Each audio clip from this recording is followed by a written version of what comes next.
Je vous invite à tourner dans vos Bibles dans Psaume 39. Psaume 39. Donc, le titre du message,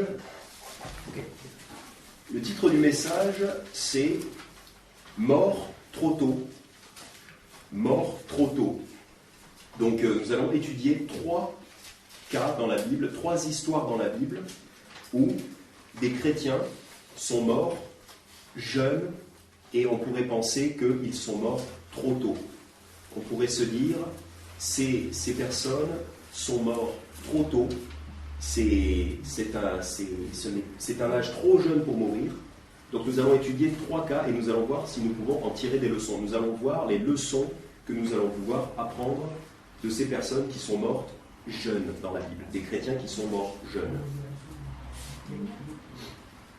Donc, parce que je connais 2 frères qui avaient un ami chrétien, qui est mort dans sa jeunesse, qui est mort à l'âge de 20 ans. Et des fois, on ne comprend pas pourquoi des chrétiens meurent si jeunes, parce que quand on a une vie chrétienne, on a beaucoup de choses à faire dans nos vies, on a toute une vie à vivre quand on est chrétien, une bonne vie à vivre. Et alors pourquoi est-ce qu'on a un ami chrétien qui meurt comme ça aussi jeune? En général, quand quelqu'un meurt jeune, on se dit c'est trop jeune pour mourir, on ne devrait pas mourir jeune. Évidemment, il n'y a aucun âge où la mort est un phénomène plaisant, évidemment. Même quand on est âgé, c'est totalement déplaisant pour tout le monde quand il y a un décès. Mais ça nous paraît encore plus anormal quand la personne est jeune.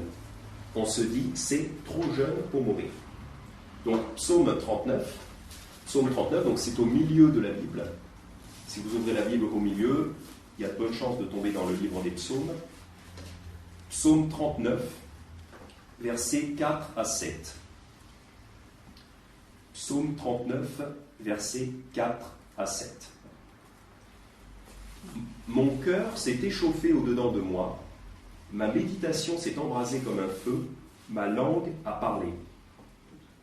Éternel, fais-moi connaître ma fin et quelle est la mesure de mes jours, que je sache combien courte est ma durée. Voilà, tu as réduit mes jours à la mesure de 4 doigts, et ma durée est devant toi comme un rien. Oui, tout homme debout sur la terre n'est que vanité. Oui, l'homme se promène comme une ombre. Oui, c'est en vain qu'on s'agite.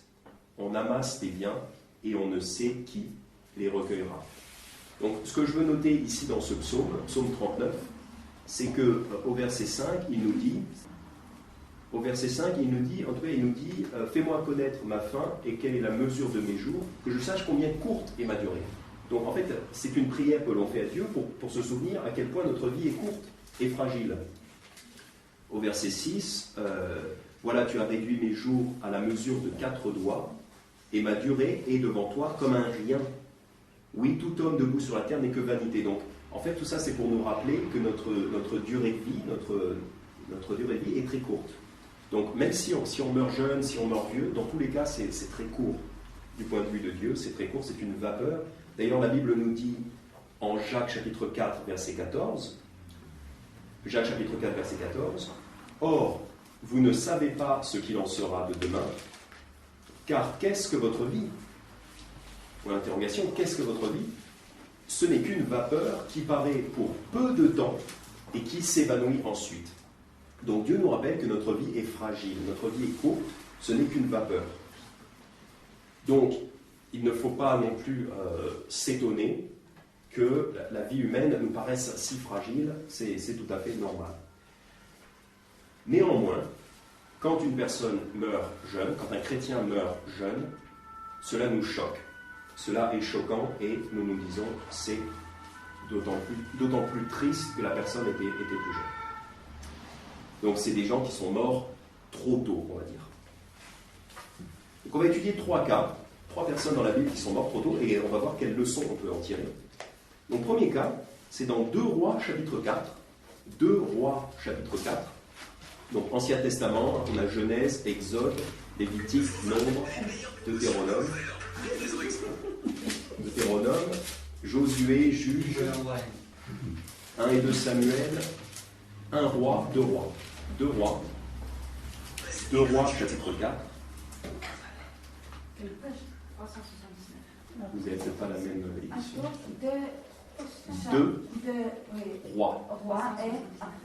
4. Chapitre 4. 2 rois, chapitre 4.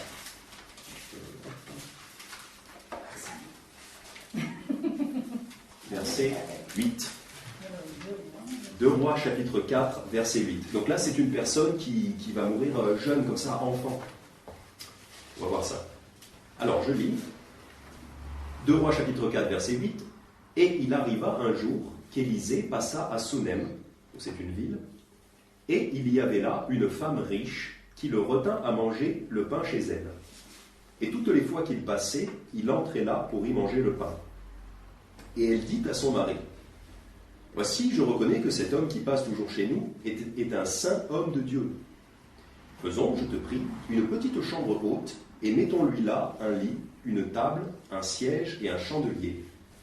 Quand il viendra chez nous, il s'y retirera. » Donc cette dame veut faire preuve d'hospitalité envers un homme de Dieu. C'est une bonne chose. Verset 11. Étant donc un jour venu là, il se retira dans cette chambre haute et y reposa. Et il dit à Géasi, son serviteur, appelle cette Sunamite.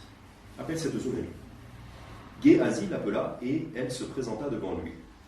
Alors il dit à Géasi, dis-lui, je te prie, voici, tu as pris pour nous tous ces soins, que pourrait-on faire pour toi? As-tu à parler au roi ou au chef de l'armée? Elle répondit, j'habite au milieu de mon peuple.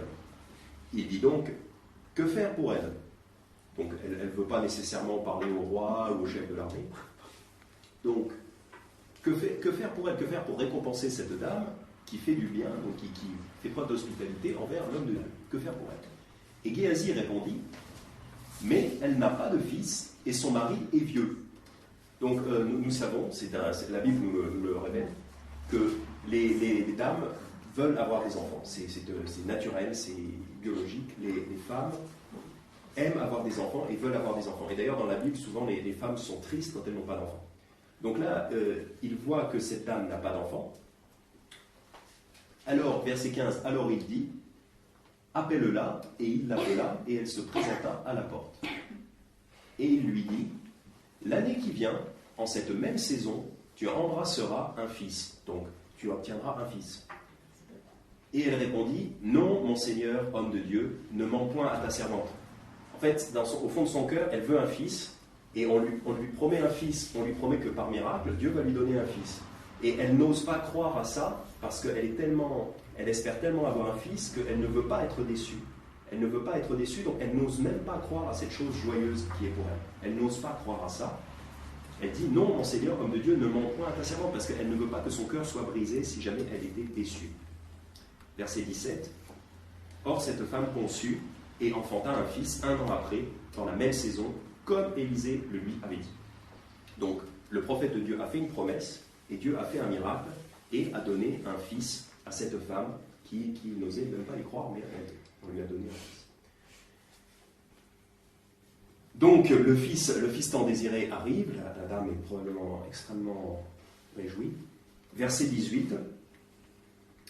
Et l'enfant étant devenu grand, donc on imagine plusieurs années après, et c'est toujours un enfant, il est toujours jeune, c'est toujours un enfant. Et l'enfant étant devenu grand, il arriva qu'il sortit un jour pour aller vers son père auprès des moissonneurs. Et il dit à son père, ma tête, ma tête. Et le père dit au serviteur, porte-le à sa mère. Donc il a mal, il se plaint d'une douleur à la tête. Le père dit à son serviteur, porte-le à sa mère. On ne sait pas si le père, il aime vraiment beaucoup son enfant, vu comment il... Verset 20, il le porta donc et l'amena à sa mère, et il demeura sur les genoux de sa mère jusqu'à midi, puis il mourut. Donc c'est pour ça que c'est notre premier exemple de jeunes personnes qui meurent trop tôt, qui meurent de façon prématurée dans la Bible. C'est cet enfant, l'enfant qui a été donné en récompense à cette dame par Dieu, et il meurt étant enfant. c'est extrêmement triste, parce que la dame a sûrement le cœur brisé. Elle n'osait pas y croire, et là, sa pire crainte est arrivée, son enfant est mort. Donc c'est très triste. Alors après, dans l'histoire, on va pas le lire pour gagner du temps, mais on voit que, miraculeusement, l'enfant est ressuscité par Dieu. L'enfant, on lui redonne vie. Dieu redonne vie à l'enfant. Et pour nous, c'est pareil, si on perd des chrétiens, même si on perd des enfants, des chrétiens jeunes, eh bien, nous serons ressuscités un jour. Mais n'empêche que c'est quand même triste. Au moment où on perd la personne aimée, au moment où nous perdons cette personne que nous aimons, c'est très triste, il y a énormément de tristesse. Et cela peut nous arriver. Donc, c'est une situation qui peut très bien nous arriver, et qui est peut-être arrivée à certains d'entre nous, je ne sais pas, que nous perdions des êtres chers comme ça, très jeunes. C'est sûrement arrivé à plusieurs d'entre nous. Alors, la leçon que nous pouvons apprendre, qu'est-ce que nous pouvons apprendre ici? Qu'est-ce que nous pouvons apprendre de cette histoire? C'est une histoire triste, et c'est une leçon dure, mais il faut apprendre que quand Dieu nous donne des êtres chers pour être avec nous, en famille, en église, eh bien, Dieu peut nous les reprendre. Et parfois, Dieu nous les reprend trop tôt. Dieu nous les reprend même quand ces personnes sont encore jeunes, et c'est trop tôt, c'est extrêmement triste, c'est un déchirement. Et si la leçon est difficile, c'est quand même une leçon pour apprendre que les choses que Dieu nous donne dans cette vie, même les êtres chers, sont temporaires. Les choses sont temporaires. Si vous les regardez dans 1 Corinthiens chapitre 7,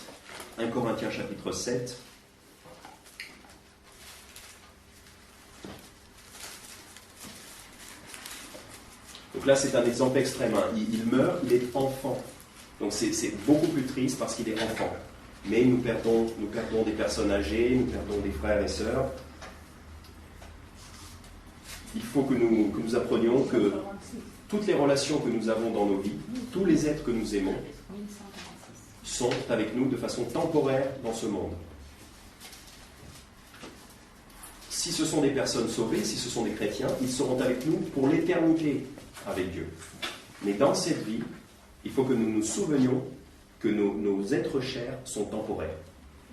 Donc 1 Corinthiens chapitre 7, verset 29, 1 Corinthiens 7, verset 29 à 31. Or, je dis ceci, frères, le temps est court désormais. Donc, on a peu de temps. On a peu de temps pour agir. Que ceux qui ont une femme soient comme s'ils n'en avaient point. Ceux qui pleurent, comme s'ils ne pleuraient pas. Ceux qui sont dans la joie, comme s'ils n'étaient point dans la joie. Ceux qui achètent, comme s'ils ne possédaient rien. Et ceux qui usent de ce monde, comme s'ils n'en usaient point, car la figure de ce monde passe. Donc, ce qui est enseigné ici, c'est que même si vous avez une femme, si vous êtes triste, si vous êtes joyeux, si vous possédez des choses, ne laissez aucune de ces choses vous détourner de la vie chrétienne, ne laissez aucune de ces choses vous empêcher de vivre votre vie chrétienne et de servir le Seigneur, car, au verset 31, car la figure de ce monde passe. Donc ce monde est temporaire. Même les personnes que nous aimons sont temporaires ici-bas. Donc Dieu donne et Dieu peut reprendre. Et quand Dieu reprend, parfois cela nous semble trop tôt, mais il faut se souvenir que ces choses-là sont temporaires. 2 Corinthiens 4, verset 18, je vais juste le citer. « Puisque nous ne regardons point aux choses visibles, mais aux invisibles, car les choses visibles sont pour un temps, donc temporaires, mais les invisibles sont éternelles. » Voilà, les choses visibles sont pour un temps, sont temporaires. Et donc, ce qu'il faut essayer d'être, c'est pas facile, évidemment, c'est pas facile, car quand on perd un être cher, il y a de la douleur, évidemment. Et Dieu le sait, Dieu le respecte. Mais il faut essayer, il faut que nous fassions l'effort d'être comme Job. Donc, si vous voulez regarder dans Job chapitre 1, Donc le livre de Job, c'est juste avant les psaumes. Juste avant les psaumes. Il faut essayer de prendre exemple sur Job. Donc quand Job perd tous ses enfants, parce que Job va perdre tous ses enfants, toutes ses richesses, mais surtout tous ses enfants vont mourir. Et Job dit, en Job chapitre 1, verset 21, donc Job chapitre 1, verset 21, juste après avoir perdu tous ses enfants, il dit « Nu je suis sorti du ventre de ma mère, et nu j'y retournerai. L'Éternel a donné, l'Éternel a ôté, que le nom de l'Éternel soit béni. » En tout cela, Job ne pécha point et n'attribua rien de mauvais à Dieu. Et il faut se souvenir que Job vient juste de perdre ses enfants. Et malgré cette extrême douleur que Job a subie, Job n'accuse pas Dieu. Job ne dit pas c'est la faute de Dieu, ah Dieu, pourquoi tu m'as fait ça, pourquoi tu m'as enlevé mes enfants.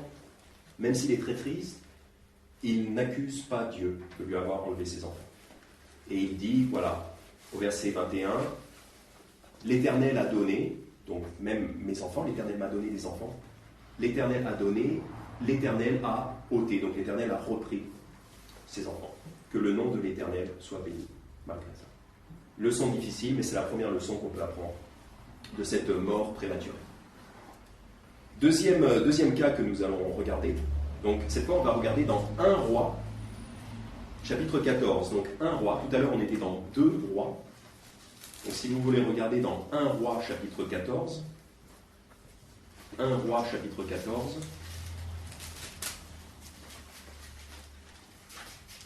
1 Roi, chapitre 14, donc là, il y a un roi maléfique sur Israël. C'est un roi qui a été certes établi par Dieu pour régner sur la nation d'Israël, mais c'est un homme maléfique. Donc ce n'est pas un chrétien. Le roi Jéroboam est un homme maléfique. Nous allons lire en 1 Roi, chapitre 14, au verset 1, il est dit « En ce temps-là, Abijah, fils de Jéroboam, devint malade. » Donc le contexte c'est ça, le fils du roi méchant est malade. Et ensuite, Dieu envoie un message à Jéroboam, et on va lire au verset 7. Donc voici ce que Dieu dit à Jéroboam. Va, dit à Jéroboam, ainsi a dit l'Éternel, le Dieu d'Israël, parce que je t'ai élevé du milieu du peuple et que je t'ai établi pour conducteur de mon peuple d'Israël, donc Dieu a établi cette personne pour être roi. Verset 8, et que j'ai déchiré le royaume de la maison de David et te l'ai donné, mais que tu n'as point été comme David mon serviteur qui a gardé mes commandements et marché après moi de tout son cœur, ne faisant que ce qui est droit devant moi, et que tu as fait plus mal que tous ceux qui ont été avant toi, que tu t'en es allé et t'es fait d'autres dieux et des images de fonte pour m'irriter, et que tu m'as rejeté derrière ton dos. À cause de cela, voici, je vais faire venir du mal sur la maison de Jéroboam. Je retrancherai ce qui appartient à Jéroboam, jusqu'à un seul homme, tant ce qui est serré que ce qui est abandonné en Israël. Et je raclerai la maison de Jéroboam comme on racle le fumier, jusqu'à ce qu'il n'en reste plus. Donc, Dieu est tellement en colère contre la maison de ce roi méchant, ce Jéroboam, il est tellement énervé par ses mauvaises actions, parce que c'était un roi très, très maléfique, qu'il les considère comme du fumier. Il dit, voilà, je vais vous racler comme du fumier pour nettoyer cette méchante famille. Et il dit qu'il va retrancher, c'est-à-dire enlever, et en fait ça veut dire tuer, il va éliminer tout ce qui appartient à Jéroboam, donc toute sa famille, comme on racle le fumier, jusqu'à ce qu'il n'en reste plus. Donc c'est-à-dire vraiment enlever toute sa famille. Verset 11, celui de la maison de Jéroboam qui mourra dans la ville, les chiens le mangeront. Les chiens le mangeront parce qu'il n'y a aucun homme qui voudra les enterrer, tellement c'était des gens maléfiques. Les chiens le mangeront, et celui qui mourra au champ sera mangé par les oiseaux des cieux. Car l'Éternel a parlé. Donc un châtiment très sévère contre ces gens-là. Toi donc, lève-toi et va-t'en en ta maison. Donc là, il parle à la femme de Jéroboam qui apporte ce message. C'est la femme de Jéroboam qui apporte ce message. Donc Dieu dit à la femme de Jéroboam, toi donc, lève-toi et va-t'en en ta maison. Aussitôt que tes pieds rentreront dans la ville, l'enfant mourra. Donc l'enfant malade qu'on avait vu au verset 1, ce fils de Jéroboam, eh bien, aussitôt que la femme de Jéroboam va revenir, va rentrer à la maison, l'enfant mourra. Verset 13, « Et tout Israël mènera deuil sur lui et l'ensevelira, car lui seul, de la maison de Jéroboam, entrera au tombeau, parce que l'Éternel, le Dieu d'Israël, a trouvé quelque chose de bon en lui seul, de toute la maison de Jéroboam. » En fait, là, ce qu'il faut comprendre, c'est qu'il y a une famille très maléfique, la famille de Jéroboam. Toute la famille est maléfique.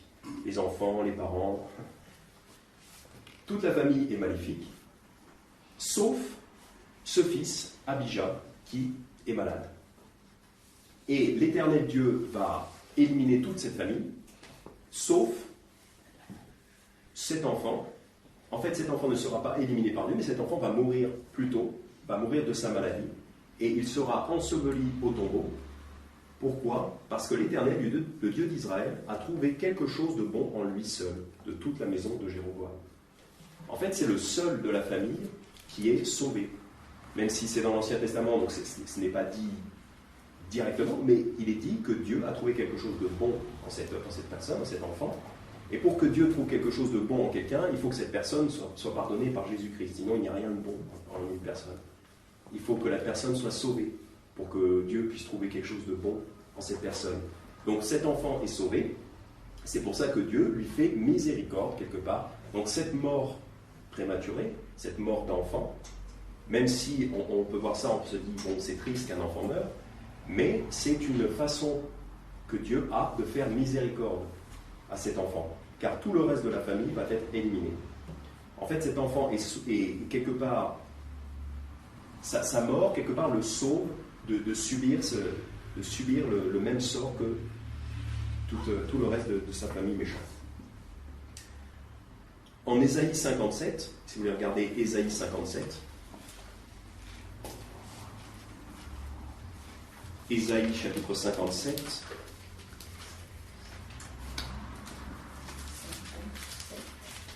Ésaïe 57, versets 1 et 2. Ésaïe 57, versets 1 et 2.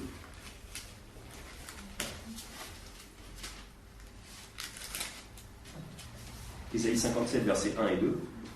Le juste meurt. Donc le juste, c'est quelqu'un qui est sauvé, c'est un chrétien qui croit en Jésus-Christ. Le juste meurt et personne n'y prend garde. Les gens de bien sont recueillis sans que nul comprenne que le juste est recueilli devant le mal. Il entre dans la paix. Ils se reposent sur leurs couches, ceux qui ont marché dans le droit chemin. Ceux qui ont marché dans le droit chemin, c'est-à-dire ceux qui ont été chrétiens. Voilà. Les chrétiens, c'est eux qui marchent dans le droit chemin. C'est les chrétiens. Donc là, il est dit, le juste meurt et personne n'y prend garde. Les gens de bien sont recueillis. Car quand un chrétien meurt, en fait, ce n'est pas vraiment une tristesse, mais c'est quelqu'un qui entre dans son repos, dans un repos. C'est quelqu'un qui est recueilli vers son Père Céleste. Et donc finalement, c'est un repos, c'est un soulagement. C'est presque un soulagement de mourir pour un chrétien. Nous allons voir ça plus tard. C'est presque un soulagement. Verset 2, il entre dans la paix. Et c'est ça qui est arrivé à ce jeune, cet enfant que nous avons vu. C'est un enfant qui est mort de sa maladie et il est entré dans la paix. Il est entré dans la paix. Donc Ésaïe 57, verset 2, il entre dans la paix. Ils se reposent sur leur couche, c'est-à-dire sur leur lit, ceux qui ont marché dans le droit chemin. Donc voilà, il faut comprendre que cette mort prématurée, cette mort d'un enfant, eh bien, c'est peut-être un acte de miséricorde de Dieu. Dieu permet que cet enfant soit recueilli dans la paix pour se reposer. Si vous voulez regarder dans 2 Corinthiens chapitre 5, 2 Corinthiens chapitre 5,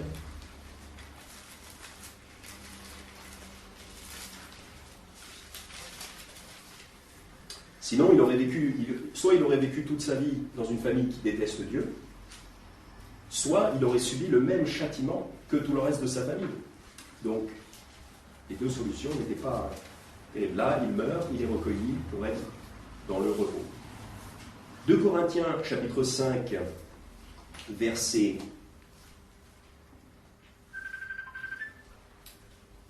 soit verset 8. 2 Corinthiens chapitre 5, verset 8. Mais nous sommes pleins de confiance et nous aimons mieux quitter ce corps et demeurer auprès du Seigneur. Voici ce que dit l'apôtre Paul, et c'est ce que souvent nous on peut ressentir aussi. Quand on est fatigué de la vie, quand on a subi des tristesses, des douleurs, ou qu'on a des difficultés dans la vie, souvent on peut penser peut-être que on aimerait bien mourir. Et parce que nous savons, nous chrétiens, que quand nous mourrons, directement nous sommes avec le Seigneur. C'est ce que dit la Bible. La Bible dit, 2 Corinthiens chapitre 5, verset 8, nous sommes pleins de confiance et nous aimons mieux quitter ce corps et demeurer auprès du Seigneur. Parce que immédiatement, quand nous mourrons, nous allons directement auprès du Seigneur et là nous sommes dans la paix. Donc, quelque part, cette mort d'un enfant en qui Dieu a trouvé du bien, c'est-à-dire d'un enfant sauvé, même si elle est triste, elle peut être triste pour les personnes pour la famille, eh bien, cette personne entre dans le repos. Nous aimons mieux quitter ce corps et demeurer auprès du Seigneur. Voilà ce que pensait l'apôtre Paul.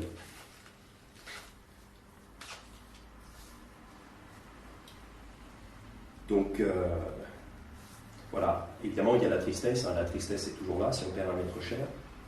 Mais nous savons, car nous connaissons la vérité spirituelle, nous savons qu'un chrétien meurt, un chrétien qui meurt, entre directement au paradis, entre directement dans le repos. Et que ces gens-là se reposent en attendant la résurrection. C'est pour ça que Jésus, je voudrais qu'on remarque ces choses-là. En Marc chapitre 5, c'est pour ça que Jésus, quand il parle des personnes qui sont décédées, des chrétiens qui sont décédés, en fait, ils disent que ces personnes dorment.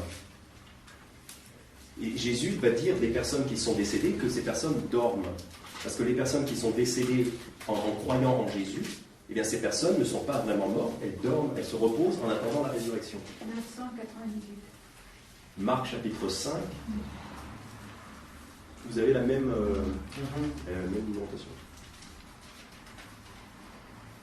Marc 5, verset 39. Non, pas même. Non, pas même.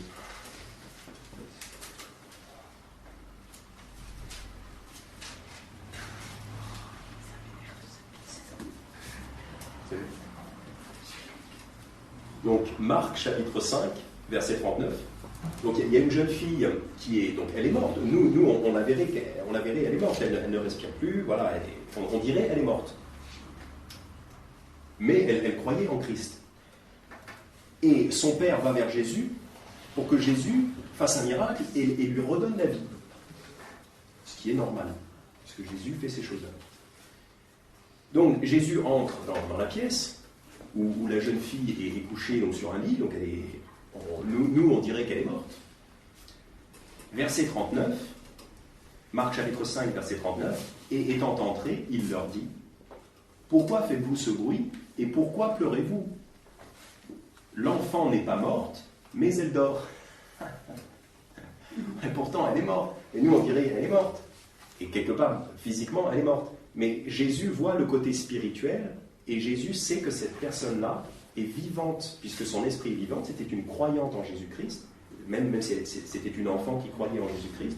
Donc Jésus la voit, Jésus n'est pas triste, puisque Jésus sait que cette personne ressuscitera. Cette personne ne fait que se reposer en attendant la résurrection. Alors, évidemment, Jésus comprend que nous soyons tristes, évidemment. Mais lui, il voit le spirituel, donc c'est pas pareil. Et il faut essayer, nous aussi, de voir ce côté spirituel. Jean chapitre 11, versets 11 à 14, donc là c'est quelque chose d'un petit peu similaire. Jean chapitre 11, c'est un exemple similaire.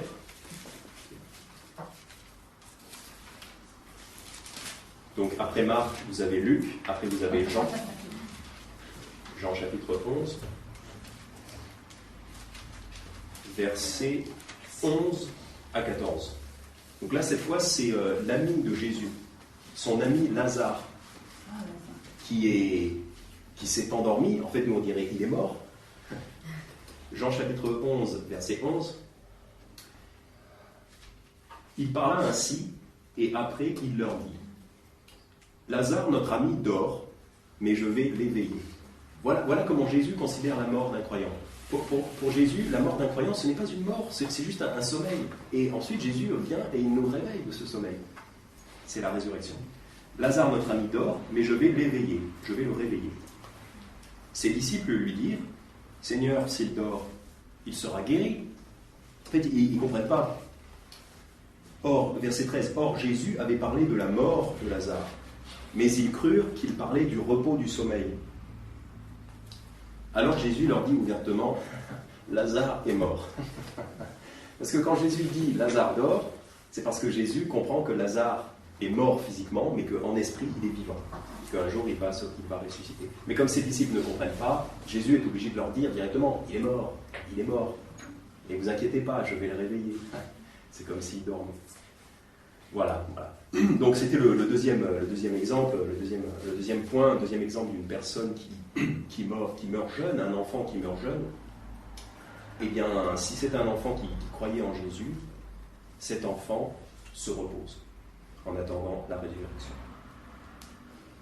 Et enfin, troisième exemple d'une personne qui meurt trop jeune, on peut le trouver donc dans Actes chapitre 6. Actes chapitre 6, il s'agit du diacre Étienne. Il s'agit de Étienne. Donc Actes chapitre 6, verset 5. Cette proposition plut à toute l'assemblée, et ils élurent Étienne, homme plein de foi et du Saint-Esprit, et Philippe, etc., et d'autres personnes. Mais surtout, on s'intéresse à Étienne. Donc, il est dit de Étienne, au verset 5, que c'est un homme plein de foi et du Saint-Esprit. Donc, c'est un bon chrétien. Il est plein de foi et du Saint-Esprit. C'est un excellent chrétien. Verset 8. Or, Étienne, plein de foi et de puissance, pas par lui-même, mais parce que Dieu lui permet d'avoir cette puissance. Or, Étienne, plein de foi et de puissance, faisait de grands prodiges et de grands miracles parmi le peuple. Donc là, nous avons un homme qui, on ne sait pas quel âge il a, mais on imagine qu'il est jeune. Il n'est peut-être pas très jeune, peut-être pas, on ne connaît pas son âge. Mais quoi qu'il en soit, c'est un homme qui semble promis un très bel avenir dans la chrétienté. Il est plein de foi et de puissance. Donc on se dit, Étienne va voyager, va fonder des églises, va enseigner la Bible à plusieurs endroits. En fait, on se dit, Étienne va faire comme l'apôtre Paul. Étienne est un homme qui va faire de grandes choses pour Dieu. Et donc Étienne semble promis à une vie chrétienne pleine de succès. Pourtant, à la fin de son discours, donc ensuite Étienne fait un discours au chapitre 7, donc si vous voulez regarder Acte 7, verset 57, donc Acte 7, c'est tout le discours d'Étienne. Étienne fait de l'évangélisation, Étienne veut convertir les Israélites qui sont là présents. Étienne fait tout un discours. Donc en Acte 7, commençons à lire au verset 57, donc juste après que Étienne ait fini son discours, verset 57, alors eux, donc les gens qui sont en train de l'écouter, alors eux, poussant de grands cris, se bouchèrent les oreilles et se jetèrent tous ensemble sur lui. Voilà à quel point ils ne veulent pas l'écouter. C'est vraiment des gens qui n'aiment pas du tout la parole de Dieu. Et se jetèrent tous ensemble sur lui, et le traînant hors de la ville, ils le lapidèrent, c'est-à-dire ils le tuent en lui jetant des cailloux dessus, des pierres dessus. Et les témoins mirent leur manteau aux pieds d'un jeune homme nommé Saül. Et pendant qu'ils lapidaient Étienne, ils priaient et disaient « Seigneur Jésus, reçois mon esprit. » Puis, s'étant mis à genoux, il cria d'une voix forte « Seigneur, ne leur impute point ce péché. » Et ayant dit cela, il s'endormit. Là encore, la Bible nous dit qu'il s'endormit parce qu'en fait, comme il croit en Jésus, il entre directement au paradis, il entre directement dans le repos du Seigneur. Donc il meurt, en fait, il meurt. Mais la Bible nous dit qu'il s'endort. Et donc, Étienne est tué juste après avoir fait ce discours. Alors on se dit, mais c'est oh là là, mais quel malheur, un homme qui est promis à un bel avenir chrétien, enfin une belle vie chrétienne, une vie chrétienne productive pour le Seigneur, il se fait tuer. Alors pourquoi ? Eh bien, si vous voulez regarder dans Luc chapitre 21, en fait la raison c'est que parfois Dieu permet à des chrétiens, même les meilleurs chrétiens, les chrétiens les plus zélés, les chrétiens les plus efficaces, Dieu permet que ces chrétiens-là meurent, soient tués pour servir de témoignage. C'est en fait ce qu'on appelle des martyrs. Ce sont des chrétiens qui vont servir de témoignage par leur mort. Luc chapitre 21, versets 12 à 19. Luc 21, versets 12 à 19. Là, c'est un peu un passage qui parle un petit peu de ce que va être la vie chrétienne. Luc 21, versets 12 à 19. Donc c'est Jésus qui parle à ses disciples. Bon, ça parle de la fin des temps et du retour du Christ, mais ça nous donne aussi des informations sur les choses qui vont arriver dans l'aventure chrétienne. Donc Luc 21, verset 12. Mais avant tout cela, verset 12 à 19. Mais avant tout cela, ils mettront les mains sur vous et vous persécuteront, vous livrant aux synagogues et vous mettant en prison et vous menant devant les rois et devant les gouverneurs à cause de mon nom. Et cela sera pour vous une occasion de témoignage. Donc on a vu que c'est pour ça, même si Étienne a été tué, il a quand même eu l'occasion de témoigner. Mettez-vous donc dans l'esprit de ne point préméditer votre défense, car je vous donnerai une bouche et une sagesse à laquelle tous vos adversaires ne pourront contredire ni résister. Donc ça, le verset 15, c'est très intéressant parce qu'en fait, si on revient dans Actes chapitre 6, j'aurais dû vous dire d'y rester, Dieu, Jésus-Christ, promet qu'il va donner à ses disciples une bouche et une sagesse, donc des paroles, à laquelle tous vos adversaires ne pourront contredire ni résister. C'est-à-dire que la sagesse de Dieu est tellement vraie, et tellement sage, que personne ne peut rien dire contre ça. Personne ne peut contredire la sagesse de la Bible. C'est promis dans Luc 21. Et en Acte 6, il est dit, au verset 9, donc on avait été présenté avec Étienne, au verset 8, on a été présenté avec Étienne, au verset 9, mais quelques personnes de la synagogue, dites des affranchis, et de celles des Cyrénéens, des Alexandrins et des hommes originaires de Cilicie et d'Asie, se présentèrent pour disputer contre Étienne. Et ils ne pouvaient résister à la sagesse et à l'esprit par lequel il parlait. Donc là, nous voyons en Acte 6 que Étienne remplit exactement la promesse qui a été donnée par Jésus en Luc 21. Puisqu'en Luc 21, Jésus a dit qu'il allait leur donner une sagesse à laquelle personne ne pourrait résister ni contredire. Et en Acte 6, on voit que Étienne accomplit cette promesse du Seigneur Jésus. Étienne vraiment agit comme ça. Et ses adversaires ne peuvent pas répondre. Parce que la Bible est vraie, la Bible est la vérité. Donc on ne peut pas s'opposer à la Bible. On ne peut pas raisonnablement s'opposer à la Bible. On peut se boucher les oreilles, on peut crier « Ah non, je ne veux pas écouter ». On peut être violent envers les chrétiens. Et d'ailleurs, ils sont violents envers Étienne. Mais on ne peut pas, de façon raisonnable et sage, s'opposer à la Bible. Et en Luc 21 au verset 16, Luc 21 verset 16, donc je continue à lire, « Vous serez même livrés par vos parents, par vos frères, par vos proches et par vos amis, et ils feront mourir plusieurs d'entre vous. » Donc là, on voit bien que Jésus avait bien prédit que certains chrétiens seraient tués à l'occasion d'un témoignage, que certains chrétiens seraient mis à mort. Donc ce n'est pas vraiment surprenant si un homme comme Étienne se fait tuer. Certes, c'est choquant, on se dit, il allait être un très bon chrétien, et puis paf, il se fait tuer. Mais c'était prévu par le Seigneur Jésus. Donc c'est tout à fait normal. Et quelque chose d'intéressant de noter, c'est qu'en Acte 7,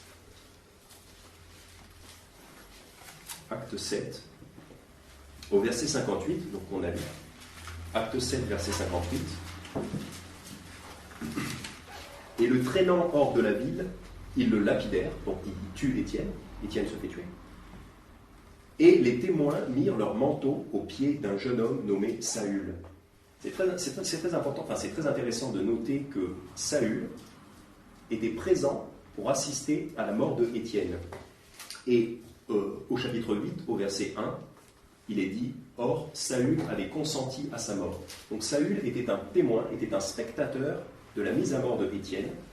Et en fait, cela a probablement eu un très grand effet sur Saül, car nous savons que ce même Saül est devenu l'apôtre Paul, le célèbre apôtre Paul qui a fait tant de grandes œuvres pour Dieu. Au départ, auparavant s'appelait Saül, et il était présent, il était témoin devant le meurtre de Étienne, et il était d'accord avec ça, il avait consenti, c'est-à-dire il était d'accord pour tuer Étienne. Il était témoin et il était d'accord. Et on voit qu'ensuite Saül se convertit, il change son nom, il se fait appeler Paul, et en fait on peut supposer que cette mort en martyr de Étienne a eu un grand effet sur Saül, qui est ensuite devenu Paul, et qui a fait de grandes œuvres pour Dieu. Donc Étienne n'est pas mort en vain, il est mort en donnant un puissant témoignage en faveur de Jésus-Christ, et d'ailleurs c'est un témoignage enregistré dans la Bible, donc c'est un témoignage extraordinaire, et en plus il a probablement grandement influencé l'apôtre Paul pour motiver l'apôtre Paul à évangéliser et à faire toutes les grandes œuvres que nous savons qu'il a fait. Et en plus on peut noter en Acte 7, verset 55, donc que je n'avais pas lu mais que je vais lire maintenant, Acte 7, verset 55. On va lire plutôt verset 54, donc à la fin du discours de Étienne. Entendant ces paroles, donc les gens qui ont entendu les paroles de Étienne, entendant ces paroles, ils étaient transportés de rage en leur cœur, et ils grinçaient les dents contre Étienne. Donc ils sont énervés par l'évangile, ils sont énervés par la prédication de l'évangile, mais remplis du Saint-Esprit et les yeux attachés au ciel, il vit la gloire de Dieu et Jésus debout à la droite de Dieu. Donc c'est comme si Jésus se tenait debout pour accueillir cette personne-là qui est en train de faire un témoignage magnifique. Bien qu'il va se faire tuer, Jésus se tient debout comme s'il voulait le féliciter. Quand on se tient debout devant quelqu'un, ou quand on se lève devant quelqu'un, c'est une marque de respect. Si quelqu'un entre, c'est bien par respect de se lever pour saluer cette personne. C'est une marque de respect. J'ai l'impression je crois que Jésus fait preuve de respect envers Étienne. Parce que Étienne a vraiment fait quelque chose de magnifique. Verset 56, et il dit, « Voici, je vois les cieux ouverts et le Fils de l'homme debout à la droite de Dieu. » Donc Étienne, à la fin de sa vie, a eu le privilège de voir les cieux ouverts. Ce que nous, on ne va pas voir comme ça n'importe quand, automatiquement. Voilà. Mais Étienne a eu ce grand privilège. Donc c'est bien la preuve que Étienne a vraiment fini sa vie, même s'il s'est fait tuer brutalement, il a vraiment fini sa vie chrétienne de façon extraordinaire, de façon héroïque. Et il a été très fortement récompensé par Dieu.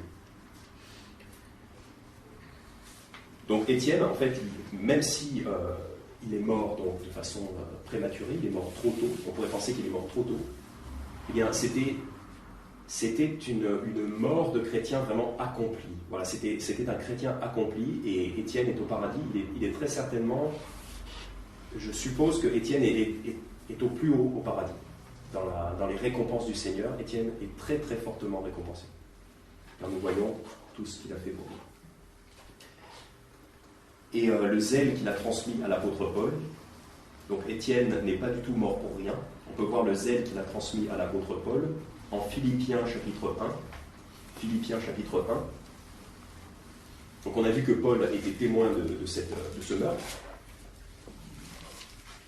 Et ce zèle, en fait, c'est transmis à Paul. Philippiens chapitre 1, verset 20. Philippiens chapitre 1, verset 20. Selon ma ferme attente et mon espoir que je ne recevrai aucune confusion en rien, mais qu'en toute assurance, Christ, qui a toujours été glorifié dans mon corps, le sera encore à présent, soit par ma vie, soit par ma mort. Donc là, ce que Paul dit, c'est qu'il dit, voilà, je souhaite que Christ soit glorifié, que ce soit dans ma vie ou dans ma mort. Et bien que Christ soit glorifié. Verset 21, car pour moi, Christ est ma vie, et la mort m'est un gain.